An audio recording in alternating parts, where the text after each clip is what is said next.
আসসালামু আলাইকুম। বাংলাদেশ লইয়া এই যে এই ভাইটা আমার খুব ডিপ্রেশন আছে, ঠিক আছে? কি কইব একটু শুনেছেন ভাই আপনারা? ভাই পরিস্থিতিটা এরকম ফল লাগেছে ভাই, কি কমু আমি। আমার আর কোনো কিছু ভালো লাগতেছে না, ঠিক আছে।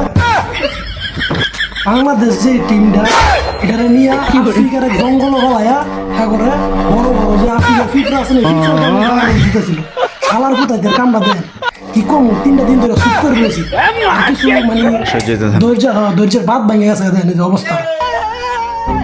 আরে শালার কোথায় তোরা ডুবাইল লগে দেখুন কথা, ডুবাইল লগে একটা ম্যাচের লইতে তোরা 150 টাকা দেওয়ার কোনো উচিত ছিল না। আর সেই জায়গা নিয়ে তোরা ডুবাইল লগে সিরিজ কিভাবে আনলি? এই কি তোর 20 বছরের 22 বছরের অভিজ্ঞতা আর ডুবাই সেই দিনকার দল। হ্যাঁ, আরে হালার ঘর হালারা তোরারে কি করতাম, তোরারে তোরা করবি টিকটক, তোরা করবি বউ ব্যবসা, তোরা গেলে গেছিস ক্রিকেট খেলতে দাম দিব টাইম। হ্যাঁ, কিরমটা লাগে ভাই দেন ডুবাই লগে এটা কি বাবা যায়, এটা কি মানা যায়? মানে আপনাদের কাছে বিচার দিলাম কোন শালা করে কি কাম দেওয়ানোর উচিত? ক্রিকেট খেলাতে সব ফাঁসার মধ্যে বাইরে হারার মধ্যে ক্রিকেট খেলাতে বার করতে হবে, ঠিক আছে?